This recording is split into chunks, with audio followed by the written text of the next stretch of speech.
Around the TV sat they, with their eyes peeled, for the big match was on. Wrapped up in all of the action were all the locals. The match was beamed in on the satellite to the clubhouse that was alive with football fanatics. There were mothers and older girls with coloured scarves and shirts, and there were men folk with woolen hats and young lads with their boots and shorts on. And some had rattlers in their hands and others banged on drums. Sure, it was a huge night, and the match was tight. It was the semi-final of the Chatham Cup, and the local team were locked up at 0-0 with last year's cup holders. With only 10 minutes to go, it looked like extra time might be needed to settle the game.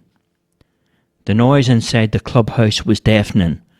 Charlie, who had heard all the shouting from outside, walked in the door of the clubhouse and took a seat beside Bobo, who sat near the TV. "Hello, Bobo. How's it standing?" Charlie said. "Yes, hello, Charlie. Things are standing well so far, no dramas," said Bobo. Charlie said, "How's the game, Bobo?" "Sorry, I can't talk too much, Charlie. I'm watching the match," said Bobo. Charlie looked straight into Bobo's face. Bobo was entranced at the TV set. "Who's winning?" "That was offside, referee. What's the matter with you?" Bobo screamed. "Which team are you going for, Charlie? Charlie wants to know. Bobo, what team?" Bobo jumped to his feet and he screamed, "At last, we'll get a free kick. About time, referee." There was a lull for a moment. "What's the score, Bobo? Charlie's talking. What's the score?" 0-0, said Bobo. "How long is there to go?" "Listen, Charlie, there's 5 minutes to go, and if you interrupt one more time, I'll send you off. Now sit down and watch the match, Charlie." Charlie sat down and fidgeted. Then he tried to attract Bobo's attention again. He continued to throw questions and he said, "What was the score at half-time, Bobo?" Bobo turned and looked at Charlie and said, "I don't know." "Charlie, give my head peace, will you? I had to go and move the bus at half-time." Charlie was getting some feedback at least, so he continued, "What bus, Bobo?"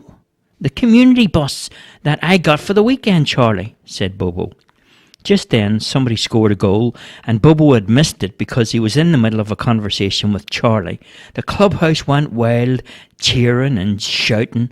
Everyone in the club was jumping up for joy, except for Bobo, who sat there staring at Charlie with a cold, hard, red face filled with anger. And then he screamed, "I hope you're happy now, Charlie. I missed the goal because of you."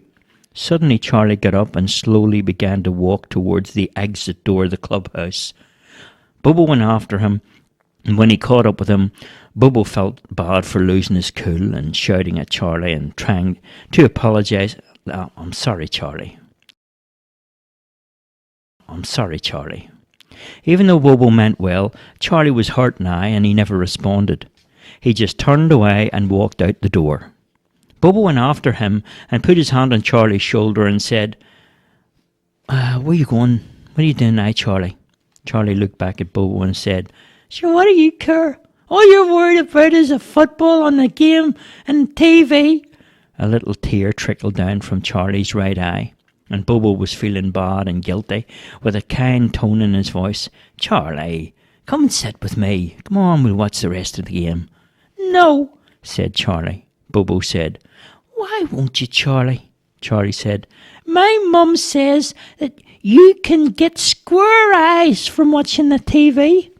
Bobo replied, "Oh, don't be silly, Charlie. You always had square eyes anyway, so it doesn't matter." Charlie laughed. Bobo laughed too and continued, "Oh, come on back to the seat." Charlie said, "I'm not interested in football. You watch it. I'll see you later on." Bobo persisted and he said, "I'll tell you what, Charlie. When the match is finished, I'll take you for a mystery tour in the clubhouse bus.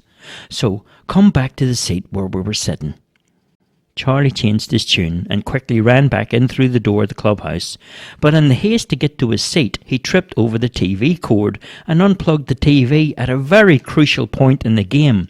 Everybody voiced their opinion about that. As Charlie tried to find the plug again, he told everyone to be cool, and suddenly he found it. Lifting the cable and plug high up in the air, Charlie shouted proudly, "Don't panic, everybody! Look, I found it!" As he lifted the plug and cable higher, Charlie pulled the TV from its shelf and it came crashing down from the shelf to the floor. Flashes and smoke poured out from the TV set, and immediately someone jumped up and screamed, just about ready to pull Charlie's head off. Suddenly somebody had the sense to switch on a radio, and it was just in time to hear the final whistle. And it was still 1-0 to the local team. And the trophy had then been won by Park Street. And suddenly, party time. Everyone was screaming and shouting. They forgot about the broken TV and about the grief Charlie had brought, and everyone was dancing around the floor and screaming and shouting for drinks, and Bobo and Charlie joined in the fun too.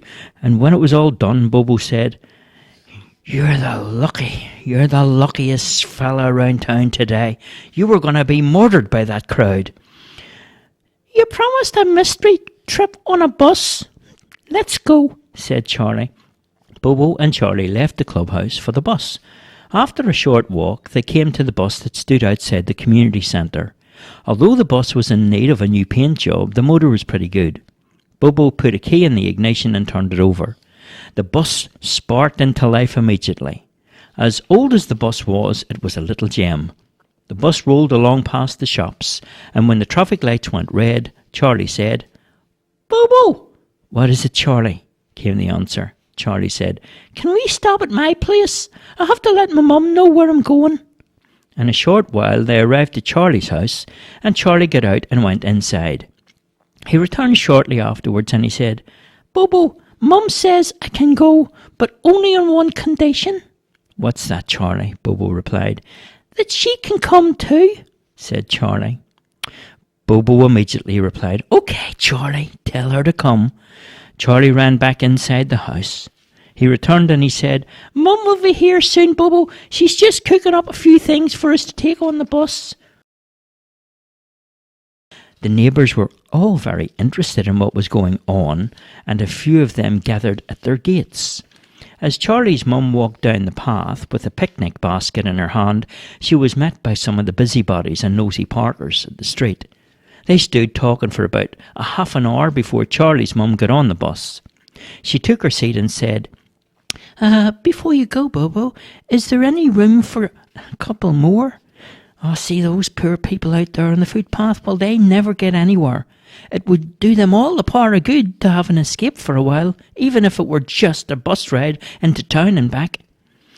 Bobo looked and he sort of seen the light of the day, and he said, "Okay, tell them they can get on." Charlie and his mum told all the neighbours they were allowed to get on, and off they came in different directions. A short time later they returned. Some carried accordions, some brought guitars, some brought cameras and refreshments, and eventually one by one the bus was filled. They all packed their things in the bus, and Bobo slowly, patiently waited till they all took their seats. And then he started up the engine, and off they went on the bus for their day's outing. It was a grand day out. The sun was shining and the sing-song had been started on the bus. A few of the people even started to make up limerick poems about animals. Suddenly, out of nowhere, a large pig ran out in front of the bus. Completely ignorant of the danger, the pig refused to move. Bobo brought the bus to a sudden stop. Luckily for the pig, Bobo was a good driver, otherwise the pig would have been a dead duck. But there were people falling on the floor and everywhere on the bus. A farmer wearing rubber boots raced up the road towards the bus and grabbed the pig and put a rope around it and waved a thank you to Bobo and all the people on the bus with his free hand. "Hello there," he shouted. "I'm the man from McGuigan's farm, and I want to thank you very much for not running over my little Paddywhack the pig." Bobo got out of the bus and he shook the farmer's hand and he said, "Hello, I'm Bobo the bus driver. That pig of yours is a stubborn one. Does it run away very often?" "Only when I try to sell her at the market in town," said McGuigan. Bobo smiled and he said, "Is that your farm, about a mile down past the bridge on Chestnut Lanes?" "Oh, that's the one, Bobo," said the farmer. "That's a far hike from here, no, it's a far hike from here." The farmer lifted off his cap and he said, "Now, sure, what about? I'll be home in about an hour or so before the sun rises." Bobo looked at the pig and the farmer and he said, "Listen, would you like to come with us on the bus? I'm heading past your farm. We're on a mystery tour, Mr. McGuigan." "You mean me and Paddywhack, Bobo?" "No better company," said Bobo. "Okay then, right, you're on. Let's get on our way," said the farmer, who lifted the pig onto the bus. Bobo stood up and told everyone to get back in their seats. Then the farmer ushered the pig up the centre of the bus to the back seat where they all sat down. Bobo started the engine up again and tore off down towards the city centre. Suddenly in front of the bus, a large crowd of football fans were leaving the ground after the match of the Clapham Cup. Some of the unruly crowd blocked the road and made their way over to the bus. Bobo opened up the door and put his hands up in the air and he said, "For God's sake, boys, it's good to see you wanting to join our pilgrimage. We're just about ready to start in prayer and worship, and you're most welcome to join us." Slowly the crowd had surrounded the bus, but then they soon departed. Charlie threw cautions to the wind and jumped from the bus and lifted his hands up in the air and he said, "Listen, boys, God can help you in times of trouble. We're here to bring you the good news." Bobo said, "Charlie, get back on the bus now." And everyone was laughing and carrying on. "We're all starting to sing songs," said Bobo. "Come and join in. We're on the one road, we're on the one road, together people on the road. Our bus is God's wills and God's heels, and if you people need to feel love and peace, well, this is the place. Here and now, brothers and the grace, come on and I be part of our wee bus tour." A number of the football fanatics started to walk over to the bus. And Charlie looked at Bobo and Bobo said, "Charlie, get everyone to shut up." As the number of the crowd increased, so did Bobo's heart palpitations. They were all there now, surrounded the bus. Somehow a small group of people heard Charlie and stood in line waiting for some prayers and expecting to be healed. Bobo opened one of the doors and got off the bus, and he walked out amongst the crowd like a lamb running a gauntlet between the lion pack. He exchanged a few words, and Bobo placed his hands on the heads of the football fans. Many of the fans handed over money to Bobo and shook his hand, and then he got back on the bus without much of a scratch. "Thanks, boys, and God bless yous now, and off yous go on your way." Charlie, who was in such a state of shock, said, "What did you do to them?" "Bobo, what on earth did you do?" "I told them I had a message from God. I told them all the passengers on the bus had found a miracle, and we were on our way through the world in a mission to tell people about God's love." Bobo jumped back into the driver's seat and started up the engine, and like the Red Sea parting, the huge football crowd allowed the bus to pass through, untroubled. Once he got clear of the crowd, Bobo put the foot down to the floor, and the bus drove at full speed down roads, through streets with no names, until darkness fell. And as the rain started to fall as well, for hours, the wild wind came and blew the bus around on the country road. "What do we know, Bobo? What do we know? How far from the farm?" God only knows, Mr. McGuigan, but at least we're still alive. Let's have some of that great food all you people have brought along," said Bobo, and he pulled into the side of the road. After something to eat, they shared stories and a few jokes, and even being lost in the middle of the country on a dark night on a bus, as strange as it was, they all had a wonderful experience of togetherness. Bobo interrupted all of the chatter and he said, "Maybe we should get some sleep, and things will look much clearer in the morning light." Bobo was up early, and he found the sound of cows and crows shattering the silence of the dawn.